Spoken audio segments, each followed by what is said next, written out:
Bonjour à tous, nous sommes le 16 décembre en France à l'heure où j'enregistre et nous allons étudier le classement de 21h UTC et en outre regarder toutes les bêtises que j'ai pu dire hier. On étraîne pour commencer la nouvelle visualisation disponible sur le Vendée Globe, la cartographie Grand Vendée Globe. On voit un peu mieux, ça permet de voir vraiment bien qu'on fait vraiment le tour du monde. euh, où on peut voir que si les bateaux sont autour de l'Antarctique ici, c'est là-bas le Cap Horn de l'autre côté. Et puis je pense que c'était intéressant de visualiser un petit peu mieux à quoi ça ressemble vraiment lorsqu'on voit ça sur la sphère qui représente la Terre vraiment. Mais ceci dit, c'est pas très pratique pour nous, parce qu'on ne peut pas voir les vents. Donc nous allons revenir à l'ancien système, et commencer par regarder quelles bêtises j'ai dit pour le groupe de tête. Rapidement, sur le groupe de tête, j'avais dit que, a priori, les bateaux, le trio de tête qui avait fait un gros trou avec les poursuivants, allaient se retrouver rattrapés par eux, parce qu'ils auraient trouvé une zone de faible vent, pendant que ceux de derrière seraient poussés par une dépression. C'est pas du tout ce qui va se passer parce que j'ai fait une erreur. La zone d'exclusion ici a changé, je sais pas quand, mais je l'ai pas mise à jour. Et donc elle est beaucoup plus sud et elle va permettre aux bateaux de tête de prendre du vent quand ils ne pouvaient pas quand je faisais le routage. Point intéressant, Apivia a eu des problèmes et a réparé son foil et il se retrouve donc fortement en arrière. Cela va avoir des conséquences assez importantes sur la suite. Pendant que Maître Coq deuxième et Linked Out premier sont à fond vers le sud. Alors j'avais dit hier que je pensais qu'ils n'allaient pas prendre la route sud parce que jusqu'à présent ils passaient vers une route très est. Et puis justement ils ont plongé vers le sud tel que les routages me l'indiquaient hier. Donc on peut dire que ma théorie de savoir pourquoi est-ce qu'ils prenaient une route ici très est, contrairement à ma route optimale, enfin la route optimale du modèle qui descendait, je sais toujours pas pourquoi. Par contre, ceci dit, le modèle d'hier, là, ils ont suivi exactement ce qui était prévu, mis à part une petite distinction je vais couvrir. J'ai préparé le routage de Linktart en premier. Alors, Maître Coq est juste à côté, à moins de 10 000, donc j'ai pas fait le routage, ça ne change en rien, ils vont se superposer pour moi. Et puis, nous avons Apivia, un petit peu en retrait, qui a perdu du temps pour réparer son foil. Et puis en finale, celui qui est en tête des groupes de pourchasseurs, qui est Jean Le Cam maintenant, qui s'est extrêmement bien débrouillé comme d'habitude dans ses trajectoires parfaites, et se retrouve en tête de ce groupe-là à nouveau. Ceci dit, les écarts sont étant tellement proches, je m'attendrai à ce que ça change encore un peu. Et j'ai mis à jour la zone d'exclusion. En fait, je me suis rendu compte que je m'étais trompé dans la zone d'exclusion parce que quand j'ai placé le bateau de Linta, il était dans la zone d'exclusion. Je me suis dit que j'avais dû avoir un problème. Et donc, quand on regarde les conditions actuelles, là où ils sont, ça a bougé un petit peu parce que quand j'ai préparé le routage, c'était un petit peu, on voit qu'ils sont dans un bon flux. Et la zone d'exclusion telle que je l'avais avant s'arrêtait à peu près ici, en fait, et en bordure de cette dépression-là, alors que maintenant ils ont tout à fait accès à cette zone-là.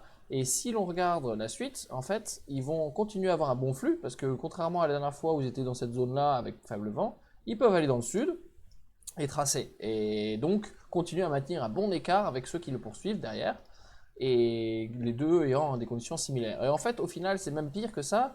On voit que ça va être assez compliqué pour le groupe de poursuiveurs. Il y a potentiellement la possibilité de prendre cette petite zone là de bordure de vent. La route prend cette zone là, reste donc très au nord, tandis que eux vont chercher ce vent ici. Alors certes, la zone anticyclonique ici qui va se développer va englober ceux de tête un petit peu, mais aussi ceux de poursuivants. Donc au final, pas beaucoup de différence ici. Et puis donc à ce niveau-là, on peut dire que je vais regarder quand c'est. Vite fait. Merci. Hello. Voilà. Le 18 décembre, donc dans 15, 16, 17, 18, 3 jours, 2 jours et demi en fait, quand vous serez rentré, quand vous regarderez cette vidéo. Et, et donc tout le monde sera un petit peu encalminé. Alors bien sûr, il y a un petit peu de chance que les écarts se redressent un petit peu, rétrécissent un petit peu avec ce flux qui vient de l'ouest. Malgré tout, j'avais dit que les écarts se rétréciraient beaucoup, et c'est plus le cas parce que tout le monde va se retrouver beaucoup plus au sud avec des vents plus soutenus, et les leaders maintiendront une bonne avance. Ce qui veut dire que on peut voir quand même que Apivia aura tendance peut-être, si évidemment il est capable de extraire le maximum de sa polaire, raccourcir un petit peu la différence qu'il y a aujourd'hui. Ceci dit, ça restera quand même un bon écart. À voir qu'est-ce qui va se passer, mais a priori, donc, je tiens à corriger mon erreur d'hier, qui était idiote. J'ai pas mis la bonne zone d'exclusion. Voilà, donc ça c'est un petit peu à long terme après, et donc corrige un petit peu la perspective que l'on avait hier. Je voudrais faire un petit point sur l'Occitane, qui hier je disais il avait probablement pas pris l'option ni nord ni sud et resté un peu au milieu, et il est encore au milieu. Alors ça m'intéresse parce que justement c'est pas du tout ce que mon modèle disait. Si vous vous rappelez bien, je vais faire un petit screenshot ici de ma vidéo, j'ai perdu malheureusement le routage et j'arrive pas vraiment à le retrouver. Donc le milieu, c'était le pire. On peut voir l'isochronie ici, c'est à peu près là où. En fait, c'est dans quelques jours, ça. C'est dans un jour, je crois. Mais grosso modo, dans pas longtemps, il va se retrouver dans une zone de calme. Tiens, d'ailleurs, on va faire ça comme ça.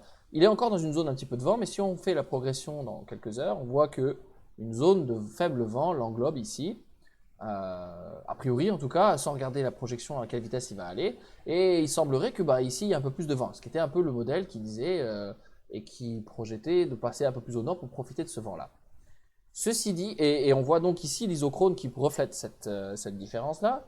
On voit que au milieu, c'est là où l'anticyclone va en fait traverser par là, avant qu'une zone de plus fort vent pousse le bateau. Et donc passer au milieu, c'est le pire. Et pourtant, il est encore au milieu. Alors qu'est-ce qui s'est passé? Alors rappelez-vous, je vous avais dit, ce bateau est vraiment rapide, et ma polaire est souvent un petit peu fausse, et, et elle est un peu fausse, et c'est ça qui pose le problème. C'est qu'en fait, il marche super vite. Il y a 14 nœuds de vent, et il marche à presque 19 nœuds. Et a priori, j'ai regardé un petit peu à 18 nœuds de moyenne. Qu'est-ce qui va se passer en termes de dans les 12 prochaines heures? Et je vais vous montrer un petit peu, je vais préparer l'affaire, je vais vous montrer où est-ce que ça l'amène dans quelques jours, dans quelques heures. Donc, si on fait pas un routage, mais juste une projection de sa vitesse, depuis les 4 proches dernières heures, il marchait à 18 nœuds de moyenne avec un vent de 14 nœuds local. Même si localement le modèle annonce 10 nœuds établis, comme on peut le voir sur la souris, à côté de la souris ici, localement il mesurait un petit peu plus fort. Ce qui est assez souvent apparemment dans les mers du Sud. Et donc il va, a priori, 18 nœuds de moyenne, 4 heures, ça fait 55, 3 heures, ça fait, pardon, dans 3 heures, voilà, ça c'est la météo de 33 heures, pardon. Comme la météo est aujourd'hui comme ceci, là où il est, donc à 12 nœuds de vent, c'est ça, 12 nœuds de vent, observez 14, un petit peu plus, Mars à 18 nœuds, si on projette dans 3 heures, il devrait se situer par ici, avec toujours 12 nœuds de vent. Et donc, et si on projette encore un petit peu 120, il devrait se situer à peu près ici dans 6 heures, avec un tout petit peu moins de vent à 11 nœuds établis, mais peut-être qu'il va se retrouver en réel à 13 nœuds ou quelque chose comme ça. Il faudrait regarder un petit peu plus précisément le routage, mais a priori, tracé tout droit, il est capable de maintenir avec sa vitesse supérieure à ce que ma polaire prédit, un peu mieux, de tenir un petit peu mieux la dépression. Et donc je pense que c'est ça qui fait que en fait sa route est un petit peu différente de celle que j'ai prévue. J'ai eu un peu de mal à router ce bateau. Des fois ça marche bien quand les situations sont assez claires. Ici c'était un petit peu juste l'option nord-sud, etc. Et ça, juste à la limite. Il semble que sa polaire soit un petit peu suffisante pour qu'il puisse aller plus vite juste assez vite pour se maintenir en bordure de dépression. Et donc la route la plus courte, c'est quand même aller tout droit. En tout cas sur des distances courtes, c'est bien le cas. Donc ça m'a semblé intéressant de vous partager ça. J'ai encore dit des bêtises. Ceci dit, je pense que en général, ce que j'étudie est quand même un peu je veux dire, assez grossier, assez l'ordre général de ce qui va se passer. Je ne peux pas précisément parce que je n'ai pas les polaires exacts de chaque bateau. Donc, de manière générale, j'ai marqué plein de fois que quand même les prédictions que j'avais faites étaient très précises. Et c'est pas que de la chance. Sur ce point de vue-là, il y a certains exemples qui marchent pas. Bon, quand j'oublie la zone d'exclusion, effectivement, c'est évidemment pas où. Pour finir, Initiative Cœur a abandonné parce que Samantha Davis a tapé probablement un cétacé et a cassé vraiment des problèmes structurels autour de sa quille, donc elle a réparé. Et donc la voilà repartie. Ce qui est cool, c'est qu'on peut la voir et la suivre sous forme d'abandon, mais de suivre son tracker, ce qui est vraiment chouette de la part de l'organisation de la course. Et donc moi je me pose la question, elle a un bateau super rapide quand même, elle était dans les 10 premiers, 8e peut-être, et toute la difficulté, particulièrement en voile, c'est de réussir à rattraper, de passer dans le même système que ceux qui sont devant nous, parce que une fois qu'on est dans le même système, là on peut se battre à armes égales avec des vents similaires, et là c'est plus régate bah, simplement essayer de trouver d'attendre la bonne porte quand elle s'ouvre, quoi. Donc je vais regarder un petit peu qu'est-ce que ça va donner en termes de projection par rapport à Stark, qui est le prochain. Voici le routage. Alors j'ai fait 3 routages. J'ai fait un routage pour Initiative Cœur avec une polaire d'un bateau moderne. J'ai fait une projection pour Stark avec que nous voyons ici en mauve, je pense. Je suis daltonien, donc les couleurs des fois c'est difficile.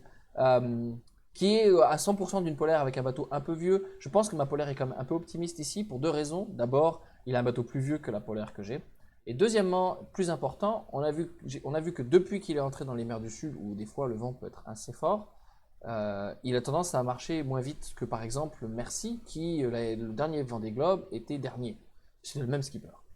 Donc il y a des chances que donc j'ai fait un autre routage en fait que nous voyons comme ceci là qui passe vers le nord, qui est vraiment un guess un petit peu vraiment à vue de nez, mais qui en fait réduit le vent localement pour ce routage là. Je l'ai mis à 75% de la projection, ce qui permet de faire une différence vraiment marquée quand il y a beaucoup de vent, parce que les bateaux sont plus rapides quand il y a plus de vent, et qui est probablement en tout cas plus proche des projections qu'un bateau un peu plus moderne et à fond par rapport à ce qui s'est passé avant avec Stark.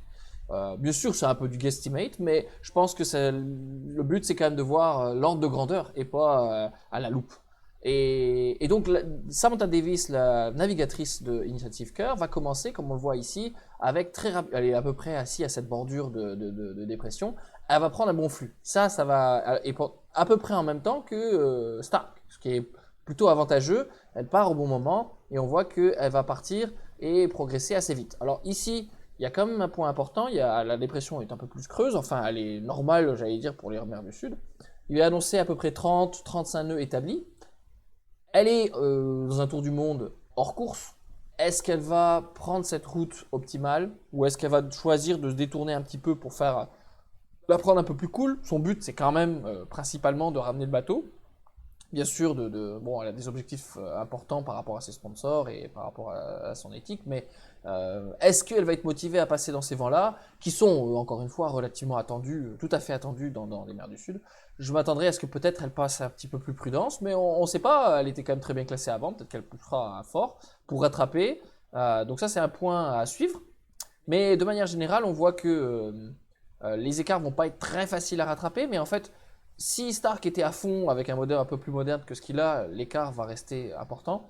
Par contre, je m'attendrais à ce qu'il se situe plus proche de ce routage-là, et on voit l'écart fondre parce que les vents sont soutenus, et que, en tout cas depuis qu'il est dans la mer du Sud, Stark, le navigateur de Stark, je ne sais plus quel est son nom d'ailleurs, excusez-moi, Harry Uzela, je prononce sûrement ça mal, et qui va donc se retrouver assez vite rattrapé par contre. Et donc j'ai fait un routage je crois sur 6 jours, et là les écarts vont fondre comme neige probablement, et on se retrouve voilà, avec des écarts de environ 6 heures, ouais c'est ça, 6 heures, 12 heures je crois, 12 heures ici dans le 21 décembre, donc dans quand même 6 jours. Et dans 6 jours, donc, elle sera probablement en train de rattraper le dernier et à être un peu dans la course. Alors, je ne vais pas projeter les autres qui vont se retrouver encore bien distants, mais le plus important et ce qu'on peut vraiment noter, c'est qu'elle prend un flux qui va emmener les bateaux de queue, et de peloton de queue, et qui va l'amener elle aussi. Elle va être à l'arrière un petit peu dans des conditions un peu moins favorables, mais elle va pouvoir, dès demain matin, vous allez voir que son écart va être stable ou probablement réduire par rapport au dernier. Et je tiens à saluer son courage à repartir hors course. La motivation n'est clairement pas la même et elle part avec beaucoup de sourire et ça me fait très plaisir. Il faut encourager les navigateurs. Le Vendée Globe, c'est aussi ça, je crois. C'est aussi l'aventure, c'est aussi ne pas lâcher, même si on est hors course. Et ça, c'est pas le première personne à repartir hors course et tous ne font pas cette décision-là. Saluons-le. Et là-dessus, je vous laisse et je vous souhaite à demain.